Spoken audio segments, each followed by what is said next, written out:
Assalamualaikum everyone. Welcome to the first episode of the podcast series. I'm your host Imtiaz, and today we'll be talking about one of the prestigious scholarships out there, Chevening. Chevening enables outstanding emerging leaders from all over the world to pursue a one-year master's degree in the UK. Today we have our guest Jafar Mirza, who is a Chevening scholar himself and is currently studying at SOAS. Hello Jafar, how are you? Thank you, Imtiaz. Thank you for inviting me, and thank you for taking this initiative. So I'm good, and how are you? I'm all good. How's the weather in London? So weather is relatively not always good in London. It's always bad. There's always cold and rain. There's no something in the middle. So the weather always is horrible. And the COVID thing is really serious now.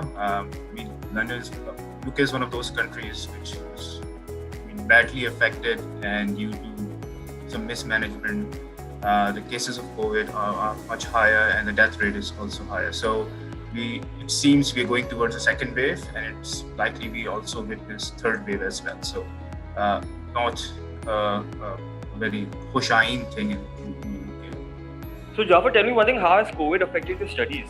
Is it a hybrid model as in Pakistan, or a completely online model, or are there some classes on campus as well? So just to make it clear, I did my master's from SOAS and I finished in 2017. So currently I'm working. But I know those students who are studying here and those who came this year on Chevening. So I think till January the classes will be online as happening around the world. Okay. And especially those students who are coming from different part of the world, they have to self-quarantine for 14 days. So they're coming before 15 or 30 days before the semester starts. So it's mostly online these days, but government might review in February. So coming back to the issue, we're talking about the Chevening scholarship. First of all, Jafar, there's a huge misunderstanding out there, Pakistan specifically. Is it Chevening, Chevening? What exactly is the pronunciation? There's a huge pronunciation. I've met multiple Fulbrighters, I've met multiple Erasmus Mundus scholars, and even the Chevening scholars as well. And there's a huge misunderstanding about it. So it's called Chevening. It's called Chevening. It's called Chevening. Let's address the Chevening. I had a completely different notion about that. So Jafar, the applications have been live on 3rd September and would close at around 3rd November 2020. So according to you, this is around a period of around 2 months. So according to you, when is the best time to start your application?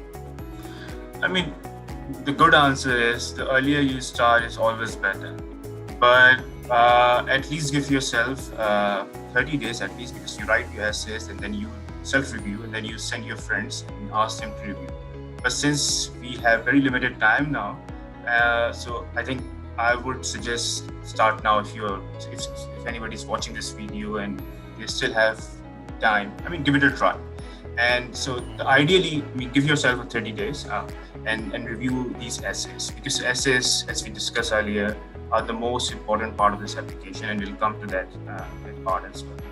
So coming back to the point, essays, I've read different blogs. I've applied for the scholarship as well. A couple of friends of mine have also applied for the same.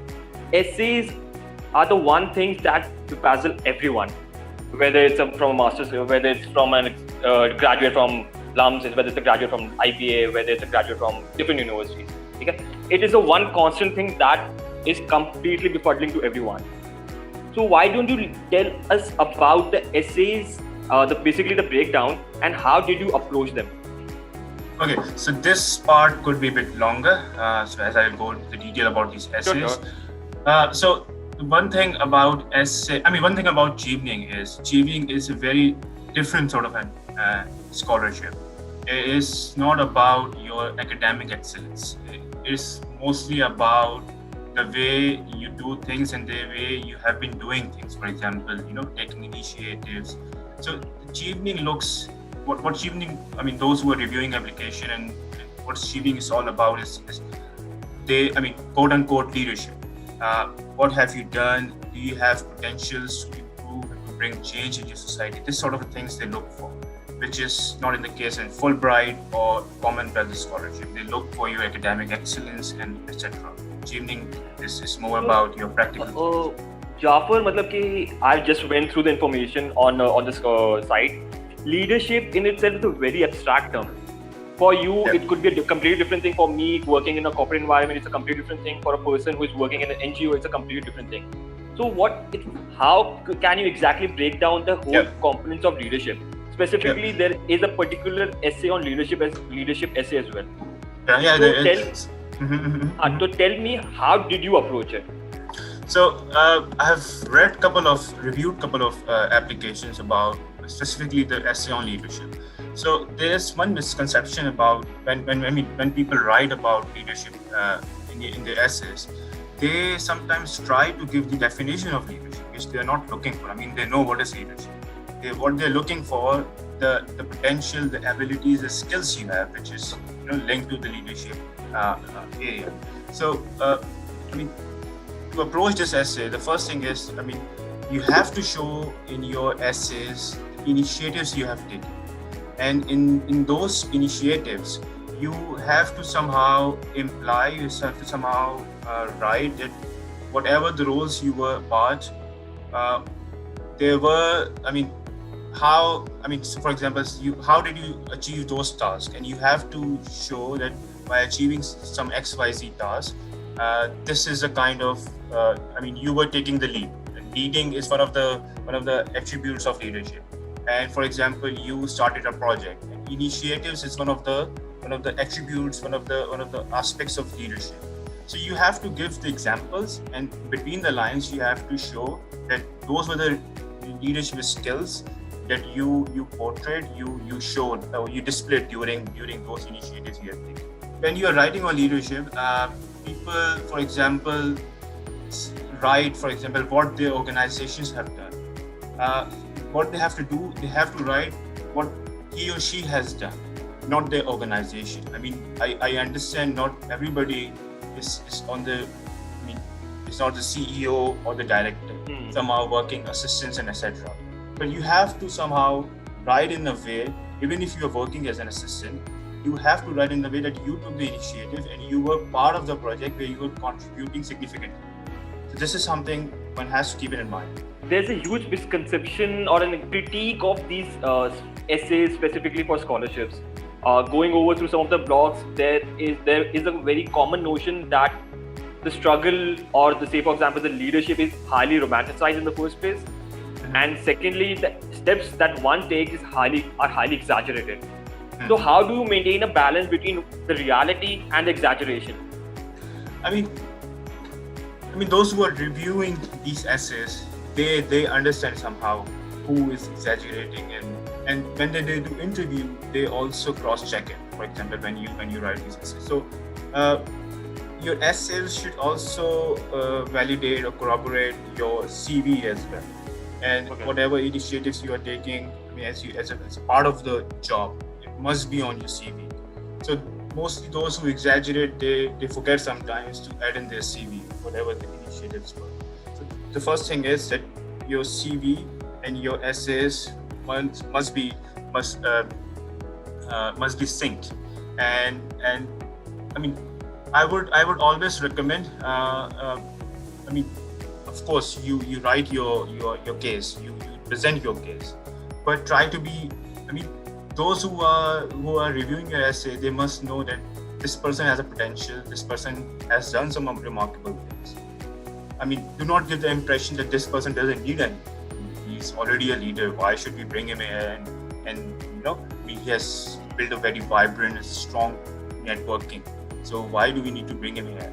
Just give the examples that you have done in a more considered way, and you have to somehow present yourself as, for example, you have done something, but you are looking for more opportunities where you can improve yourself, and then you can do other things. As we say in Urdu, don't be a Turam Khan, that you have done everything. So the first don't, since we're doing a categorization of the do's and the don'ts for this, specifically for the essays, so the first thing that one doesn't need to do is don't exaggerate while maintaining reality, and you need to be very optimistic in the sense, but put your grounds on the feet on the ground, put your feet on the ground, and then aspire high. So coming to the next part, that is the networking essays. This is one of the most confusing aspect of the whole application. So why don't you shed some light on the whole networking essay, specifically what does it entail and what does the reviewer exactly looks forward in a particular candidate? So I think, as you said, networking is one of the very key areas of GV, and sometimes people do not understand what should they write in the networking essay. So, I mean, people, I have reviewed some applications. They say that they say that we want to utilize Chevening for our networking, etc. I mean, that's the one part. But you have to tell them what current network you have, how you have built your current network, and how will you utilize your networking in through Chevening. And people skip the first part, do not present their current network, and this is what they look for. I mean, the person they are selecting, how he or she has built her or his network in Pakistan, and what sort of a network he or she has, how vibrant it is. And the important thing is, how did you use your network for your work? How did you utilize your current network for your work? And you have to connect it. For example, I'm just giving my example. So I am a researcher and kind of an activist as well. So I was working in a different organization, and I used to organize some events, some seminars and other things, where I used to invite speakers. So I invited XYZ speakers, where I met them at my previous job. So this is how for example, I invited few former ambassadors. So when I was giving the interview, one of the panelists asked me, how did you build up your connections with these former ambassadors? You were so young, and how did you get up with this? So I said, I was working in a research institute which focused on foreign affairs, where I met those former ambassadors. And then I moved to a different job. I invited those ambassadors there. This shows that I built a network, and then I utilize it in my work as well. This is something you have to give 4 or 5 clear examples when you're writing your essay, that what kind of a vibrant network you have, and how did you utilize in your work. And then you have to also write it, and because Chevening, there are around 15 to 1800 scholars yearly they select from 140 countries. And when you come here and you meet different people, you realize that people have done some amazing, remarkable work in their lives, and they are the true readers, and you are nothing. When you meet them, and they so you can write in your essays that I'll utilize my Chevening experience, and Chevening is providing me this opportunity to meet a very vibrant community of international leaders. And you can, for example, whatever field you belong to, you can use some certain connections which you will get in Chevening in your country. Try to make a connection at the end of your essay as well. Jafar, you told me that you are reviewing, and you have reviewed some applications in the past. So what is the one particular mistake or one or two particular mistakes that prospective students make specifically in this essay? Okay. Networking essay. Generally, they do not write what current network they have, and they do not write how they use their network in their work. Chevening wants clear examples, what you have done, what sort of you in the beginning, for example, in the leadership, you write your initiatives you have taken in your past life. And then in the networking section, you have to connect those initiatives. You took the initiatives, how did you take it? Who were you? Who helped you? Were there any significant people who were helping you in your initiatives? This is where you will write. For example, I took XYZ initiative, which I mentioned in my leadership essay, and those people were very helpful for my initiative. And then you define how you utilize them, and those were the significant people, and you brought them, and you somehow you collaborated with them. So this is something. All these 4 essays are interconnected. They are not separate essays. As a reviewer, when you review these 4 essays, it brings a story. You see as a narrative that is coming from a candidate.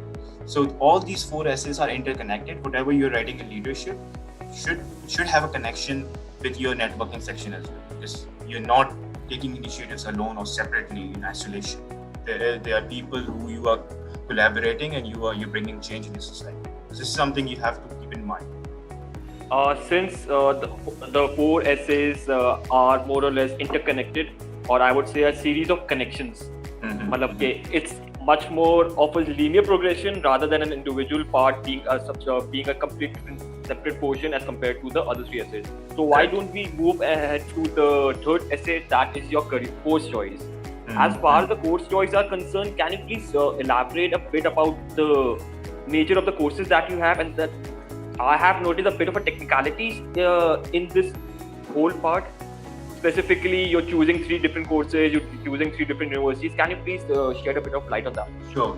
So you have to select three different courses, and I mean, technically it could be in the same university, but people always advise choose three different universities and three different courses. So the courses should be in line with your past experience and your future ambitions. I mean that's very common sense. If I come from an engineering background, I would not choose a course from social sciences until unless I have a very valid reason and justification. So your courses should I mean sometimes courses sound really fascinating. So human rights and XYZ. If you are a human rights activist, that these courses always appeal. But sometimes you do not belong to that background and you choose that course. So you have to give justification. So these three courses should be in line with your work experience and with your experience. So you select three courses and you always put the first course which you want to study. So when you put your first course, just try to generate a debate why you are selecting this course. Discuss the course structure. Those who are reviewing your essay should know that you are interested in your course and you have read your course and you know what is you're going to study, and you will have to tell that what I'm going to learn from these courses and why these courses are important. Why the first course you're selecting is important for your country, and why certain sectors lack these expertise which you will bring after learning these courses. This is something. This is a 500 words essay. You have to generate a debate why this course is important, what really fascinates you, and then you will write it why this course is needed for me, that I can bring the change in my society. And of course, when you will come to your second course, your words started decreasing because you have already used around 300 words for your most preferred course. So give it three courses, and in every course try to connect it why the expertise you're looking for is important for your country or your society. So Jafar, I was going through some of the Facebook scholarships groups. तो वहाँ पे एक चीज़ बहुत common थी कि उन्होंने बताया था कि I don't know how exactly true this is. I would appreciate if you could dispel the notion or confirm the notion कि the first university जो आपने apply करनी है, should be a very good university, a prestigious university. The second university that you choose is somewhat the university that you intend to go to, and the third university was the safe choice. It doesn't need to. If I'm reviewing an essay, I wouldn't mind if someone is selecting Oxford as an XYZ university. What I'll really look for, which course he's going for, she's going for. And that course, does the course belong to her, is a past background. And Chevening has partnered with more than 100 universities in the UK. So you can, they would be happy if you choose any. They are paying for it, and they would be happy paying fee for LSE or for example for SOAS. SOAS fee is slightly not cheaper. It's not a good word, but there's few £1,000 difference. So it doesn't make difference to Chevening. So whatever university you're selecting, if you have an opportunity, just go for a good university. But if the university doesn't offer the course you're looking for, there's no need to go for that university. Otherwise, that will affect your application. So Jafar, coming to the last part of the essays, that is the career goals. Isme the same thing Fulbright ki tarah bhi, that you have to basically outline your immediate plans upon returning home.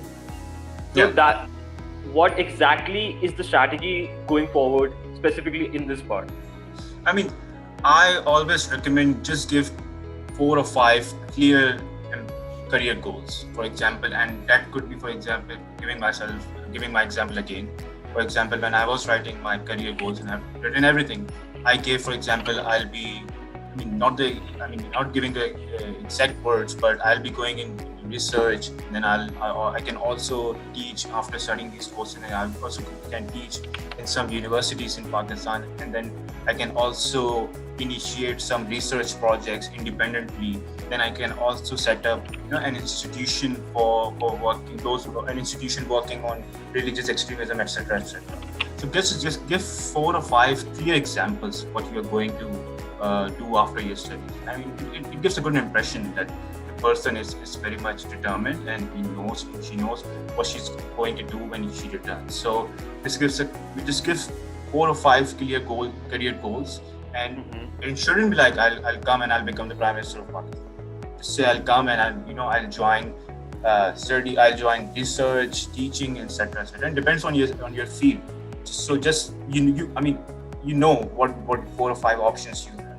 So just give those 5 options. अच्छा, एक चीज जो हमने मतलब कि specifically from South Asian region, we are basically conducting this session to dispel some of the misunderstandings or notions out there. So one of the notion out there very common in blogs and specifically in the community is that one should only apply for development studies, one should apply for gender studies, one should apply for health studies. Specifically since it's a much more better platform, and whether it's evening, whether it's any other scholarships, they prefer those kind of scholarships coming from South Asian region. So how true is that, and what are your views on that?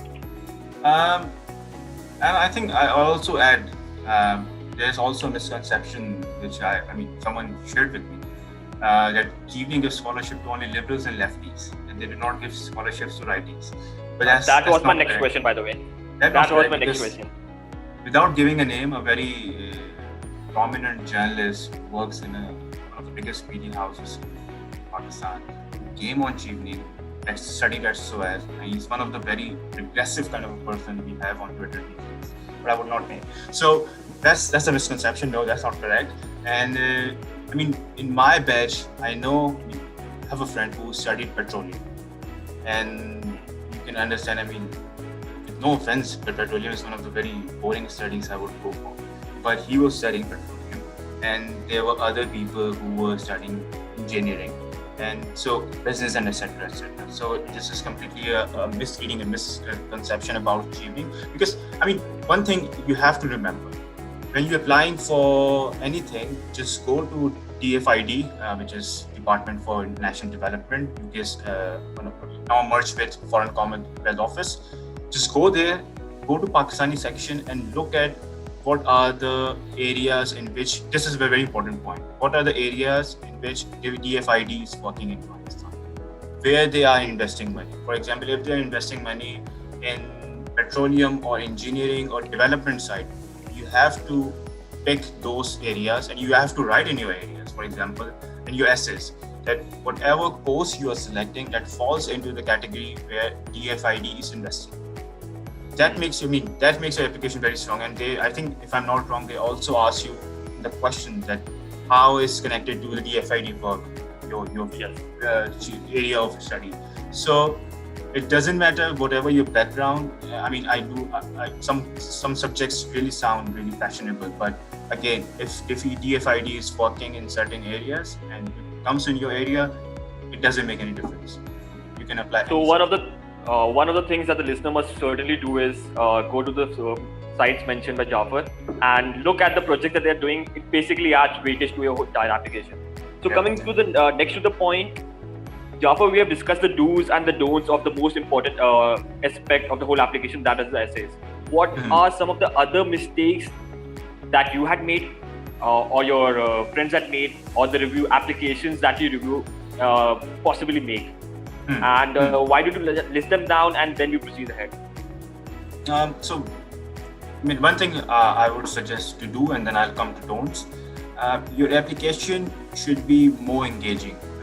Whoever is reviewing your essay, it must engage with him or her, and it tells a story. It's not a very plain, boring thing. So it's very important. And one more thing, every essay has 500 words limitation.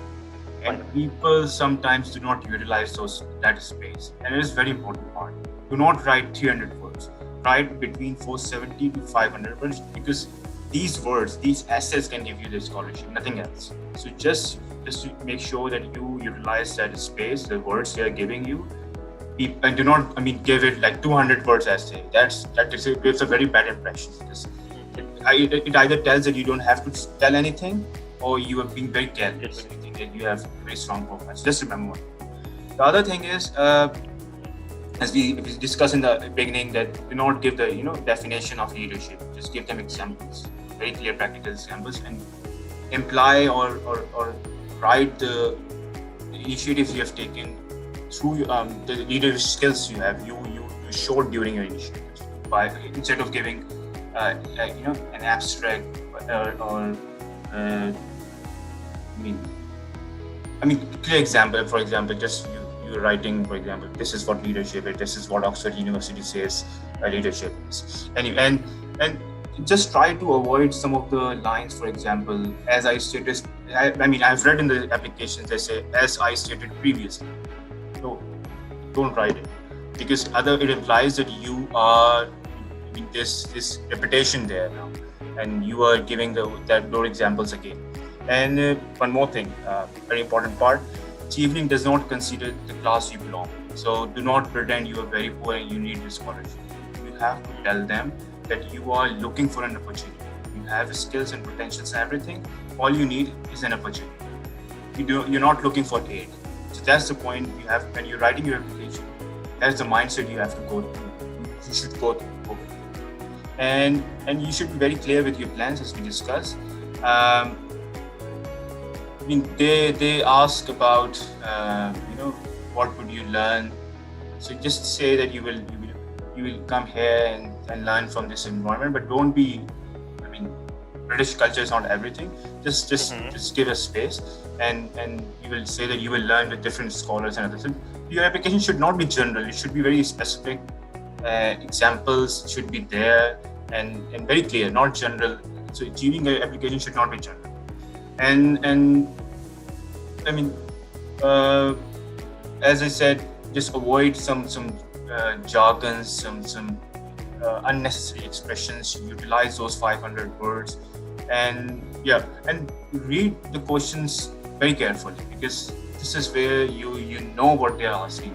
People do not read. For example, on the leadership, they think that's only leadership, but they have written clearly what they're looking for. So answer every bit of that question. So, Jafar, before wrapping it up, one last question: why should one prefer Chevening as compared to other scholarships out there? I'm definitely biased about Chevening. So Chevening, that's a lifetime thing. You come here, you meet. Chevening alumni are prime ministers, foreign ministers in different parts of the world.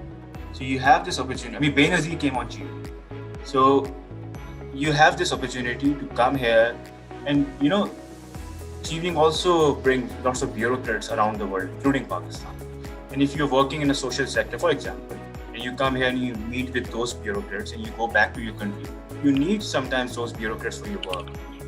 So you sometimes, they can be helpful. That is where Chevening is different from other scholarships, where they are selecting some amazing people. And I'm not saying I'm amazing people, but there are amazing people around the world. They have done some amazing work. So that is. Chevening network is the most important thing, which could be wrong. I don't think so. Any other scholarship has. So you're meeting 1,800 people yearly, and they have done. They are doing some amazing things, and you can. And there are examples, cross countries examples where Chevening alumni did some programs. So this is where I think Chevening is way ahead of other scholarships. Jafar, can you please tell me about the references, the whole referential portion of the entire application? Chevening references are a bit relaxed, so you can, because one of the requirements is you have to have 3 or 4 years work experience, so you can apply for Chevening. So that means you cannot use your academic references. You have to have your work professional references. So it's good to have references from your current employers and previous employers, and they are pretty straightforward. Unlike universities where they ask you for official email ID, Chevening things, if I'm not wrong, you can have a general email and they can submit your references there. Jafar, it was a pleasure having a talk with you.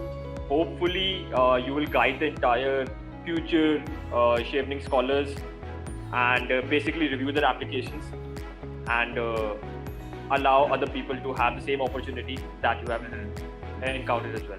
Thank you so much for taking out time. Thank you so much. And I wish best of luck whoever is applying for this year. Thank you. Thank you.